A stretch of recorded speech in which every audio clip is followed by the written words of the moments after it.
Bonjour à tous, dans cette vidéo nous allons résumer les connaissances et savoir-faire à acquérir pour le chapitre 4 d'enseignement scientifique, la fusion à l'origine de l'énergie solaire. Alors ce chapitre 4 fait partie du nouveau thème, le thème 2, on va s'intéresser au soleil, notre source d'énergie.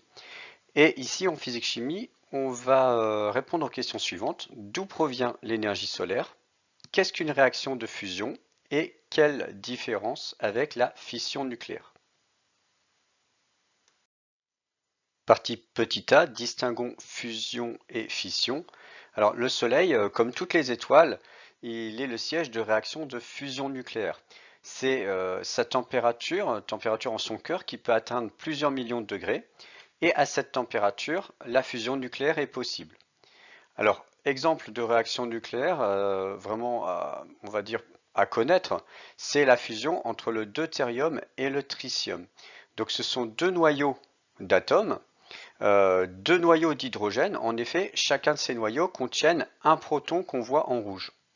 Et ces deux noyaux peuvent fusionner pour n'en donner qu'un seul. Finalement, ce noyau-là, il va comporter les nucléons du tritium et du deutérium. Mais ce noyau ici qui va se former, il est instable. Et très rapidement, il va évoluer de la manière suivante, en hélium ici, et un neutron qui sera libre. Alors ici, on voit que c'est un noyau d'hélium parce qu'il contient deux protons. Euh, alors cette réaction de fusion, elle s'accompagne d'énergie. Et ce qu'il faut retenir ici pour une fusion nucléaire, c'est qu'en fait, on a au départ deux noyaux légers qui s'assemblent pour former un noyau plus lourd.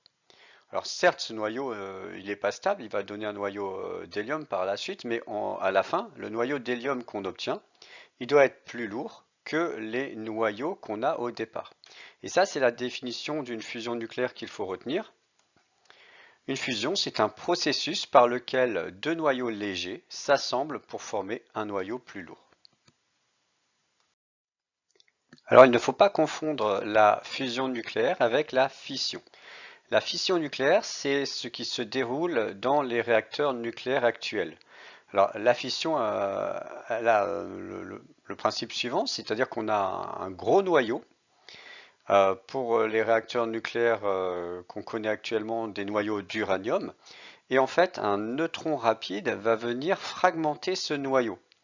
Et ce noyau va donc être cassé en quelque sorte en noyaux plus légers. Et ça s'accompagne d'énergie. Alors, la fission nucléaire, elle est différente de la fusion. En fait, c'est l'inverse. C'est-à-dire qu'à partir d'un noyau lourd, on obtient des noyaux plus légers. Donc, c'est vraiment la réaction inverse de la fusion. À retenir donc que la fission, c'est le processus par lequel un noyau lourd est fragmenté en plusieurs noyaux légers. Alors, petite remarque, la fission, donc c'est ce qu'on fait actuellement, et ça pose des problèmes par rapport aux déchets nucléaires. On sait que les noyaux ici qu'on l'on obtient, ce sont des noyaux qui vont être radioactifs, et c'est des noyaux à vie longue. Ils vont être radioactifs pendant plusieurs milliers d'années. Donc la fission nucléaire, elle a des défauts. Elle emploie aussi l'uranium, et les réserves d'uranium sont limitées. C'est pour ça qu'on essaye à l'heure actuelle de développer des réacteurs à fusion nucléaire. Mais c'est encore très difficile parce que si on veut faire des réacteurs à fusion nucléaire, il faut réussir à obtenir une température de plusieurs millions de degrés pendant un temps suffisamment long.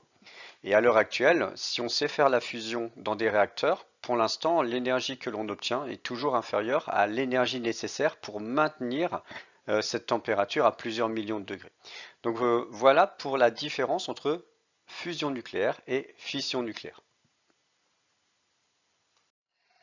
Alors maintenant, nous allons distinguer les réactions de fission et de fusion à partir des quatre exemples qui nous sont proposés. Ces quatre équations modélisent chacune une réaction nucléaire. Alors, ce qu'on peut déjà remarquer, mais ça, c'est pas vraiment utile pour savoir distinguer une réaction de fusion et de fission, ça je vous l'indique vraiment euh, par, par rapport au fait que c'est caractéristique des réactions nucléaires, c'est que vous avez conservation ici du nombre de nucléons. Je rappelle que le nombre de nucléons, c'est le nombre de masses, donc 3 plus 2, 5 nucléons.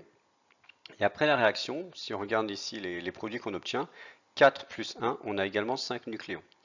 Il en est de même pour le nombre de protons, le numéro atomique. Si on additionne ici le nombre de protons pour chacun des noyaux d'hydrogène, ça fait 2. Et ici, on a 2 plus 0, également 2 protons. Donc ça, c'est quelque chose qui est tout à fait général pour les réactions nucléaires. Vous avez à la fois conservation du nombre de nucléons, du nombre de masses totale, et conservation du nombre de protons total, hein, du numéro atomique. Alors, pour savoir distinguer une réaction de fission d'une réaction de fusion, il faut que vous vous intéressiez au noyau que vous avez avant la réaction et au noyau que vous obtenez après la réaction. Sachant que vous pouvez aussi avoir des particules qui sont présentes dans la réaction, par exemple ici, N10. Alors qu'est-ce que c'est que cette particule? Eh bien, il s'agit en fait finalement d'une particule qui contient un seul nucléon et 0 proton. Alors une particule qui contient un nucléon mais pas de proton, bah, c'est forcément un neutron. Donc ça, N10, c'est le symbole du neutron. Alors pour cette première réaction, nous avons ici deux noyaux d'hydrogène qui contiennent chacun 3 nucléons et 2 nucléons. On obtient à l'issue de la réaction un noyau d'hélium qui contient 4 nucléons. Donc le noyau d'hélium qu'on obtient possède plus de nucléons que les noyaux initiaux. Par conséquent, il s'agit d'une réaction de fusion. Le cas petit b. Donc si je fais abstraction des neutrons, on voit qu'à partir du noyau d'uranium qui contient 235 nucléons, on obtient un noyau d'iode à 139 nucléons et un noyau d'yttrium à 94 nucléons. Donc les noyaux qu'on obtient ici possèdent moins de nucléons que le noyau du départ. Par conséquent, il s'agit d'une réaction de fission. On a fragmenté le noyau d'uranium finalement. Le cas petit c comme le cas petit a, on a un noyau ici d'hélium qui contient 3 nucléons, ce qui est supérieur à chacun des noyaux d'hydrogène qu'on avait au départ. Hein. Chacun possède 2 nucléons, donc il s'agit d'une réaction de fusion. Enfin, le dernier cas s'apparente tout à fait au cas petit b. À partir d'un noyau de plutonium contenant 239 nucléons, on obtient les noyaux de tellure à 135 nucléons et molybdium à 102 nucléons. Par conséquent, ces noyaux possèdent moins de nucléons que le noyau de départ. Il s'agit d'une réaction de fission. Voilà donc pour la compétence savoir distinguer les réactions de fission des réactions de fusion. D'où provient l'énergie solaire? Eh bien, l'énergie solaire provient de réactions nucléaires qui se produisent au cœur du Soleil. Ces réactions nucléaires sont des réactions de fusion nucléaire qui consomment de l'hydrogène pour former de l'hélium. Et nous avons vu lors de l'une des activités d'enseignement scientifique que ces réactions nucléaires peuvent être résumées selon le bilan suivant. Un noyau d'hydrogène 2 rencontre un noyau d'hydrogène 3 pour former un noyau d'hélium 4 et un neutron de symbole N10.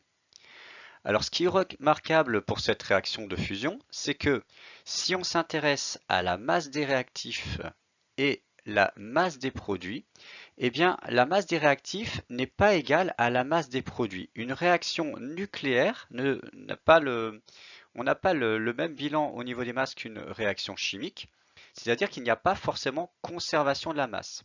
Donc ça, c'est une grande différence par rapport à ce que vous avez étudié jusqu'à présent en physique. La masse des produits n'est pas nécessairement égale à la masse des réactifs. Et dans le cas de cette réaction de fusion nucléaire, eh bien, la masse des réactifs est supérieure à la masse des produits. Ainsi, si la masse des réactifs est supérieure à la masse des produits, eh bien, le Soleil perd de la masse. Pour chaque réaction nucléaire qui se produit, le Soleil va perdre un petit peu de sa masse. Alors, cette perte de masse, on va appeler ça le défaut de masse qu'on va noter delta M. Je rappelle qu'en physique, le symbole delta symbolise une différence. Donc delta M, ça va être la différence de masse. Et on fait toujours la masse finale moins la masse initiale. Donc ici, la masse des produits moins la masse des réactifs. Et comme on a vu que la masse des réactifs était supérieure à la masse des produits, La masse des produits est donc la différence entre la masse des produits moins la masse des réactifs est donc négative. Donc le Soleil perd de sa masse. La question est, que devient cette masse perdue? Eh bien, cette masse, en fait, se transforme en énergie. Et c'est Einstein qui a théorisé ça avec l'équivalence masse-énergie. Selon Einstein, la masse devient de l'énergie et on peut calculer l'énergie produite par cette masse perdue. Alors, l'énoncé de cette formule qui concerne l'équivalence masse-énergie, elle est assez connue. Elle s'écrit E égale valeur absolue de delta M fois C carré. Alors c'est vrai que dans les émissions scientifiques, on voit assez souvent cette formule de la forme suivante, E égale MC2. Mais si on veut l'écrire en tenant compte de cette différence de masse, on doit bien écrire donc valeur absolue de delta M fois C carré. Alors pourquoi valeur absolue? Parce qu'on vient de voir que ce défaut de masse ici, eh bien, il est négatif. Et pour calculer la valeur de l'énergie qui est produite par le Soleil, on va donc ici mettre delta M. On va tenir compte uniquement de sa valeur absolue. Alors pour les unités de cette formule, nous avons l'énergie libérée ou produite par le Soleil en joules. Delta M, c'est le défaut de masse qu'on obtient comme ceci, masse des produits moins masse des réactifs, qui doit être en kilogrammes. Et C, c'est la célérité de la lumière dans le vide, en mètres par seconde. Valeur qui vous est donnée dans les énoncés des exercices si vous avez à calculer cette énergie. Alors une deuxième formule qui peut être utile pour faire les calculs de l'énergie produite par le Soleil ou de la puissance solaire, eh bien c'est la relation justement entre énergie et puissance qui s'écrit E égale P fois T. Donc ça, c'est une formule que vous avez rencontrée en collège. Je la rappelle ici. E est l'énergie libérée ou produite pendant un certain temps T, toujours en joules. P, c'est la puissance en watts. Et T, la durée, le temps en secondes. Alors maintenant, nous allons mettre en application ce qu'on vient de voir avec un petit exercice. On nous donne la masse du Soleil. On nous dit que seul le cœur du Soleil peut subir les réactions de fusion et que cette masse qui peut fusionner représente 10% de la masse totale du Soleil. La puissance rayonnée par le Soleil est égale à 3,96 fois 10 puissance 26 watts et on nous donne la célérité de la lumière dans le vide. Par ailleurs, nous avons également les masses des noyaux des particules qu'on rencontre pour les fusions nucléaires qui ont lieu au cœur du Soleil. Donc masse ici, attention, chaque valeur ici doit être multipliée par 10 puissance moins 27 kg. Alors première question, on nous demande l'énergie produite par le Soleil pendant une seconde. Alors pour faire cette question, on va uniquement utiliser la formule E égale P fois T qu'on vient de rappeler. Nous avons la puissance du Soleil ici, 3,96 fois 10 puissance 26 watts. Le temps ici c'est une seconde et donc l'énergie qui va être produite par le Soleil pendant une seconde c'est tout simplement 3,96 fois 10 puissance 26 joules. Alors d'où provient cette énergie? On l'a dit précédemment, elle provient de la réaction de fusion de noyaux d'hydrogène au cœur du Soleil. Question 2. Calculer l'énergie produite par une réaction de fusion nucléaire. Alors, nous savons que cette réaction s'écrit de la manière suivante. H21 plus H31 donne He42 plus un neutron N10. Alors, on va dans un premier temps calculer le défaut de masse. Delta M est égal à la masse des produits moins la masse des réactifs. Donc, la masse des produits en tenant compte des valeurs du tableau. Donc, pour les produits, nous avons l'hélium 4,2 dont la masse vaut 6,64466 plus la masse du neutron qui vaut 1,67499 moins la masse de l'hydrogène 2,1 qui vaut 334 366 plus celle de l'hydrogène 3,1 qui vaut 5,00736. Alors ces valeurs que j'ai données, doivent toutes être multipliées par 10 puissance moins 27 kg. Donc cette différence que j'ai fait là, je la multiplie par 10 puissance moins 27 et nous obtenons un défaut de masse qui est égal à moins 3,137 fois 10 puissance moins 29 kg. Donc cette masse qui est perdue lors de la réaction de fusion, elle va être transformée en énergie. Et donc pour avoir l'énergie qui lui correspond, on va utiliser la relation d'Einstein. L'énergie de cette réaction va être égale à la valeur absolue de ce défaut de masse fois la célérité de la lumière au carré. Ce qui va nous donner 3,1137 fois 10 puissance moins 29 multiplié par la valeur de la célérité de la lumière dans le vide au carré. Et nous trouverons une énergie égale à 2,82 fois 10 puissance moins 12 joules. Question 3. Déduire des questions précédentes le nombre de réactions de fusion qui se produit chaque seconde au cœur du Soleil. Alors, on va rappeler ce qu'on a trouvé dans les questions précédentes. On a vu que l'énergie libérée par une réaction de fusion est égale à 2,82 fois 10 puissance moins 12 joules. Et nous avons vu également que l'énergie produite par le Soleil pendant une seconde est égale à 3,96 fois 10 puissance 26 joules. Alors on peut établir un petit tableau comme ceci. On sait que pour une réaction de fusion, on a une énergie libérée égale à 2,82 fois 10 puissance moins 12 joules. Et nous, on cherche le nombre de réactions de fusion qui se produisent chaque seconde, à savoir une énergie de 3,96 fois 10 puissance 26 joules. Donc on va chercher le nombre de réactions correspondantes. On va utiliser la proportionnalité, donc n va être égal à 3,96 fois 1 ici, divisé par 2,82 fois 10 puissance moins 12, et on va obtenir 1,40 fois 10 puissance 38 réactions par seconde. Question 4. En déduire la masse d'hydrogène perdue par le Soleil en une seconde. Alors pour une réaction de fusion, on peut calculer la masse d'hydrogène perdue. Pour une réaction de fusion, ce sera la masse de ce noyau d'hydrogène H2,1 plus la masse du noyau d'hydrogène H3,1. Donc en faisant le calcul, on trouve en additionnant ces masses 8,3502 fois 10 puissance moins 27 kg. Donc ça, c'est la masse d'hydrogène perdue pour une réaction. Or, lors de la question précédente, nous avions calculé que pendant une seconde, il se déroule 1,40 fois 10 puissance 38 réactions de fusion nucléaire. On peut donc en déduire la masse d'hydrogène perdue pour une seconde. Ce sera ce nombre de réactions fois la masse d'hydrogène perdue pour une réaction. On va donc trouver une masse de 1,17 fois 10 puissance 12 kg. Alors on vient de voir à la question précédente que chaque seconde, le Soleil perd une masse d'hydrogène égale à 1,17 fois 10 puissance 12 kg. Et dans cette question 5, on nous demande combien de temps le Soleil pourra-t-il encore rayonner son énergie provenant de la fusion. Donc en fait, comme il perd de l'hydrogène, le Soleil, il va bien avoir un moment donné où il n'aura plus d'hydrogène pour fusionner et donc il ne pourra plus rayonner son énergie. Alors, on voit dans l'énoncé que seul le cœur du Soleil, c'est-à-dire 10% de sa masse, est assez chaud pour que s'y déroule la fusion nucléaire.